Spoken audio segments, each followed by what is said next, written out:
Hello అండి, అందరికీ నమస్తే. నేను దిలీప్ కుమార్.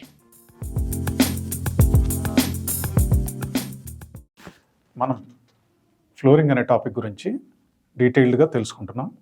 దానిలో భాగంగా bedrooms, halls, kitchen, dining, balconies, bathrooms flooring as well as wall cladding ఇలాంటి విషయాలన్నీ తెలుసుకున్నాం. అలాగే స్టెయిర్ కేస్లో ఎలాంటి ఫ్లోరింగ్ వినియోగించుకోవాలనే విషయం కూడా తెలుసుకున్నాం. దాని తర్వాత లిఫ్ట్ క్లాడింగ్ విషయానికి వచ్చేసరికి మనము గ్రానైట్, అలాగే టైల్స్లో డిఫరెంట్ స్టైల్స్ ఉన్నాయి. ఆ టైల్స్ కూడా మనము ఆప్షన్ తీసుకోవచ్చు. ఆ టైల్స్తో పాటు కాంబినేషన్గా గ్రానైట్ లేదా ఇటాలియన్ మార్బుల్ కూడా మనం డైరెక్ట్గా యూజ్ చేసుకునే అవకాశం ఉంది. ఇటాలియన్ మార్బుల్ వల్ల లుక్ కూడా బాగా ఎన్హాన్స్ అవుతుంది. ఇటాలియన్ మార్బుల్ కనుక తీసుకునేటట్లయితే మనకి కాస్ట్ అనేది పెరుగుతుంది. అదే గ్రానైట్ కనుక అయితే మోడరేట్గా ఉంటుంది. టైల్స్ అయితే కొంచెం తక్కువ కాస్ట్లో కంప్లీట్ అయిపోతాయి. మనం మూవ్ అయ్యేటువంటి నెక్స్ట్ ఐటమ్ ఏంటంటే వాల్ పుట్టి, అలాగే వాల్ పెయింటింగ్ వర్క్. ఈ రెండు ఐటమ్స్ మనం టేకప్ చేస్తాము. ఈ వాల్ పెయింటింగ్ అనే ఐటెంలో మనకు ప్రధానంగా డైరెక్ట్గా అంటే బడ్జెట్ రిలేటెడ్గా ఈ రోజున ప్రతి ఒక్కరు కూడా పుట్టి వర్క్ అనే ఆప్షన్ తీసుకుంటున్నారు. ఇంతకు ముందు రోజుల్లో అయితే కనుక డైరెక్ట్గా ప్రైమర్ అప్లై చేసి 2 coats ఆఫ్ పెయింట్స్ వేసేసి ఇంటర్నల్గా ఏ కైండ్ ఆఫ్ ఫినిషింగ్ మనం చేయదలుచుకున్నామో అలాంటి ఫినిషింగ్, అది ట్రాక్టర్ ఎమల్షన్, రాయల్ ఎమల్షన్, అలాగే ప్రీమియం ఎమల్షన్, రాయల్ షైన్, అలాగే రాయల్ ఆస్పిరా, ఇలాంటి ఒక డిఫరెంట్ ప్రోడక్ట్స్ అవైలబుల్గా ఉన్నాయి. అంటే ఇవన్నీ మనం చెప్తుంది రిఫరెన్స్ ఫ్రమ్ ఏషియన్ పెయింట్స్ నుంచి. అలాగే దీనికి మ్యాచింగ్గా అదే డిఫరెంట్ క్వాలిటీస్లో ఇంకా ఇతర కంపెనీల్లో కూడా అవైలబుల్ ఉన్నాయి. లైక్ బర్జర్, లేటెస్ట్గా ఇప్పుడు బిర్లా కూడా పెయింట్ ఇండస్ట్రీలోకి రావడం జరిగింది. బిర్లా గ్రూప్ నుంచి కూడా మంచి ప్రోడక్ట్స్ అవైలబుల్ ఉన్నాయి. సో వీటిలో మనం వాల్ కేర్ పుట్టి అనేది కనుక తీసుకునేటట్లయితే వాల్ కేర్ పుట్టిలో కూడా ప్రధానంగా బిర్లా వాల్ కేర్ పుట్టి మనం చాలా పాపులర్గా యూసేజ్లో ఉంది. అలాగే ఏషియన్ వాల్ పుట్టి అనేది కూడా మనం యూటిలైజ్ చేస్తున్నాము. జేకే వాల్ కేర్ పుట్టి అనేది కూడా మనం యూటిలైజ్ చేసుకుంటున్నాము. వాల్ సర్ఫేస్ అనేది మనం ఆల్రెడీ ప్లాస్టరింగ్ చేసేసుకుని ఉంటాము. ఆ ప్లాస్టరింగ్ చేసేసుకున్నటువంటి వాల్ సర్ఫేస్ పైన పుట్టి అనేది 2 coats అప్లై చేసుకుంటాం.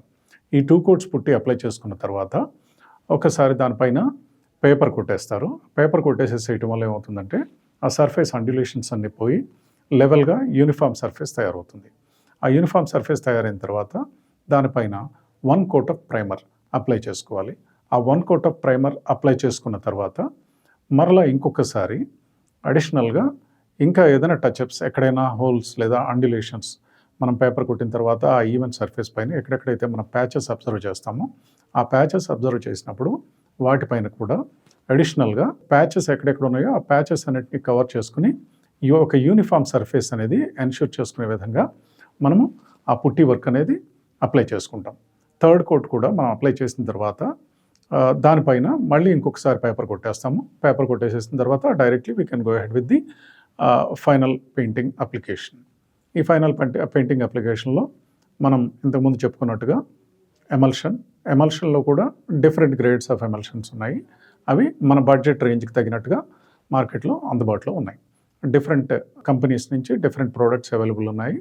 సో వాటిలో నుంచి మనం ఏదైనా సరే మన రేంజ్కి తగినటువంటి ప్రోడక్ట్ని సెలెక్ట్ చేసుకుని, అంటే మన బడ్జెట్ ఏదైతే మనం అలొకేట్ చేసుకుంటామో ఆ బడ్జెట్ని దాటి వెళ్ళకోకుండా ఉండేటట్టుగా మనం ప్రధానంగా ప్లాన్ చేసుకోవడం మంచిది. మనం కనుక ట్రాక్టర్ ఎమల్షన్ తీసుకుందామనే ప్లాన్లో ఉండి ట్రాక్టర్ ఎమల్షన్ కాకుండా మనం కనుక రాయల్ ఎమల్షనో లేకపోతే ప్రీమియం ఎమల్షనో లేకుంటే ఈ రాయల్ ఆస్పిరా ఇలాంటి ఐటమ్స్ కనుక మనం వెళ్ళటం జరిగితే, రాయల్ షైన్ ఇలాంటి ఐటమ్స్ కనుక మనం వెళ్ళటం జరిగితే దాని యొక్క బడ్జెట్ అనేది మనం ఇప్పుడు 100 రూపీస్ బడ్జెట్ పెట్టుకుంటే అప్రాక్సిమేట్లీ అది 150, 200 ఈవెన్ 300 రూపీస్ కూడా వెళ్ళేటువంటి అవకాశం ఉంటుంది. అంటే అంత డిఫరెన్స్ ఉంటుంది ఆ ప్రోడక్ట్ యొక్క రేంజ్ని బట్టి.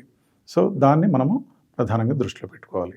అయితే ఇక్కడ ఏంటంటే మనము ఏదైతే ప్రోడక్ట్ పెయింట్ వేసుకోదలుచుకున్నామో ఆ పెయింటింగ్ ప్రోడక్ట్ అనేది ప్రైమర్ వేసిన తర్వాత 1 coat పెయింట్ మాత్రమే వేసుకుని వదిలిపెట్టవలసి వస్తుంది. అది అందులో డిఫరెంట్ షేడ్స్ ఉన్నాయి. ఆ షేడ్ కూడా మనం సెలెక్ట్ చేసుకోవచ్చు. డిఫరెంట్ షేడ్స్ వీలైనంత వరకు ఎక్కువ మల్టీ కలర్స్ వినియోగించుకోకుండా రూమ్లో ప్లజెంట్గా ఉండేటట్టుగా మనము ఒక సోబర్గా ఉండే కలర్స్ని డిఫరెంట్ షేడ్స్ అంటే యాజ్ యూ లైక్, మీకు ఎలా ఇంట్రెస్ట్ ఉంటుందో అలాంటి షేడ్స్లో వీలైనంత వరకు లైటర్ షేడ్స్ని మాత్రమే సెలెక్ట్ చేసుకోవటం బాగుంటుంది. రూమ్ కూడా మనకి లైట్ కలర్స్ సెలెక్ట్ చేసుకోవటం వల్ల వైడ్గా కనిపించే అవకాశం ఉంటుంది, అలాగే బ్రైట్గా ఉంటుంది. వెంటిలేషన్ కూడా బాగుంటుంది. సో అందువల్ల వీలైనంత వరకు లైట్ కలర్స్ లేదా మీడియం డార్క్ కలర్స్ అనేవి సెలెక్ట్ చేసుకోవడం మంచిది. ఈ ప్రాసెస్ అనేది కంప్లీట్ చేసుకుంటూ ఫర్దర్గా ఏదైతే మనం ఫ్లోరింగ్ వర్క్ కంప్లీట్ అయిన తర్వాత పుట్టి అప్లికేషన్ కంప్లీట్ చేసుకోవాలి. పుట్టి అప్లికేషన్ కంప్లీట్ చేసేసుకుని పేపర్ వర్క్ అంతా కంప్లీట్ చేసేసుకుని దానిపైన primer and 1 coat of paint వేసుకుని దాన్ని వదిలిపెట్టవలసి వస్తుంది. ఇలా వదిలిపెట్టేది ఎందుకంటే ఇంకా ఫర్దర్ వర్క్స్ని ప్రోగ్రెస్ చేసుకోవడానికి మనం ఈ వర్క్ని హోల్డ్ చేసి ఉంచవలసి వస్తుంది. ఎందుకంటే దీని తర్వాత మనం చేసే వర్క్స్ ఏంటంటే interior part of the work అనేది మనం చేస్తాము. అలాగే ఎలక్ట్రికల్ ఫైనల్ ఐటమ్స్ అనేవి చేస్తాము. అంటే ఎలక్ట్రికల్ వైరింగ్ ఒకటి చేస్తాము, దాని తర్వాత ఎలక్ట్రికల్ స్విచ్ బోర్డ్స్ అనేవి ఫిక్సింగ్ చేసుకుంటాము, ఎంసీబీ బోర్డ్స్ అవన్నీ డ్రెస్సింగ్ చేసుకుని అవి కూడా ఫిక్సింగ్ చేసుకుంటాము. సో ఇలాంటి ప్రాసెస్ అంతా వర్క్ జరుగుతూ ఉంటుంది కనుక ఈ వర్కర్స్ అందరూ తిరిగేటప్పుడు వాళ్ళు డైరెక్ట్గా హ్యాండ్స్ వాళ్ళు వర్క్ చేస్తూ ఉంటారు, వాళ్ళ చేతుల నిండా అదంతా డస్ట్ అదంతా ఉంటుంది. వాళ్ళు ఎక్కడంటే అక్కడ చేతులు పెట్టడం వల్ల ఏమవుతుందంటే ఇప్పుడు మనం ముందుగానే ఫినిషింగ్ చేసేసుకోవడం వల్ల మళ్ళీ రీవర్క్ చేసే అవసరం ఉంటుంది. దానివల్ల మనకి అదనపు ఎక్స్పెండిచర్ అనేది భారం పడే అవకాశం ఉంటుంది. సో ఈ విషయాన్ని దృష్టిలో పెట్టుకుని మనము దాని యొక్క సీక్వెన్స్ ఆఫ్ వర్క్ వైజ్గా మనం ప్లాన్ చేసుకోవాల్సి ఉంటుంది. ఇప్పుడు ఈ పెయింటింగ్ ఒక స్టేజ్కి తీసుకొచ్చి ఆపిన తర్వాత మనం ఇంకొక అంశం పైన దృష్టి సారించవలసి ఉంటుంది. అదేమిటంటే ఫాల్స్ సీలింగ్. మీరు ఇంటిలో కనుక ఫాల్స్ సీలింగ్ వర్క్ చేసుకోవాలి అనేటువంటి ఆలోచన కనుక ఉన్నట్లయితే దానికి సంబంధించినట్లుగా ఫాల్స్ సీలింగ్ ఫ్రేమింగ్ వర్క్ చేసుకోవాల్సి ఉంటుంది. అది ఫాల్స్ సీలింగ్లో కూడా మనకి రకరకాల ఐటమ్స్, రకరకాల ప్రోడక్ట్స్ అవైలబుల్గా ఉన్నాయి. మనం అంటే జనరల్గా ఫాల్స్ సీలింగ్ ఇంతకుముందు పిఓపి సీలింగ్ అనేది యూస్ చేసేవాళ్ళం. నవేడేస్ పిఓపి సీలింగ్ అనేది యూస్ చేయటం లేదు. సో పిఓపి సీలింగ్ ప్లేస్ను జిప్సమ్ బోర్డ్ ఫాల్స్ సీలింగ్ అనేది ఆక్యుపై చేసింది. సో దానిలో కూడా డిఫరెంట్ రేంజ్ ఆఫ్ ప్రోడక్ట్ అవైలబుల్గా ఉంది. ఈ రేంజ్ ఆఫ్ ప్రోడక్ట్ అనేది ఏంటంటే ఫాల్స్ సీలింగ్ ఫ్రేమ్స్, ఆ ఫ్రేమ్స్ ఏదైతే యూస్ చేస్తామో ఆ ఫ్రేమ్స్ స్టాండర్డ్ అనేది స్పెసిఫికేషన్స్ ఉంటాయి.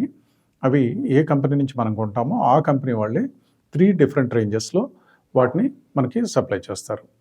అందులో ఫాల్స్ సీలింగ్ ఫ్రేమింగ్ అనేది లైట్ వెయిట్, అలాగే మీడియం వెయిట్ అండ్ హెవీ, ఈ రేంజ్లో ఉంటాయి. Economy, moderate and premium range, ఈ 3 రేంజెస్లో మనకి ఆ ఐటమ్ అనేది అవైలబుల్లో ఉంటుంది. ఈ ఫాల్స్ సీలింగ్ ఫ్రేమింగ్కి యూటిలైజ్ చేసేటువంటి ఛానల్స్ ఏవైతే ఉంటాయో వాటిని వీలైనంత వరకు ఎకానమీ రేంజ్కి పోకుండా మీడియం రేంజ్ ఐటమ్స్ని సెలెక్ట్ చేసుకోవడం అనేది మంచిది. అలాగే బ్రాండెడ్ ప్రోడక్ట్ని యూజ్ చేసుకుంటే లాంగ్ రన్లో మనకి డ్యూరబిలిటీ అనేది కూడా ఎన్ష్యూర్ చేసుకోవచ్చు. ఈ ఫాల్స్ సీలింగ్ వర్క్ చేసేటప్పుడు ప్రధానంగా మనం ఫైనలైజ్ చేసుకోవాల్సింది ఫాల్స్ సీలింగ్ డిజైన్. ఈ ఫాల్స్ సీలింగ్ డిజైన్ అనేది నవేడేస్ యాక్చువల్గా ఇంటర్నల్ రూమ్ యాంబియన్స్ అనేటువంటిది మనకి మేజర్గా లైటింగ్ అనే ఒక టాపిక్ పైన డిపెండ్ అయి ఉంది.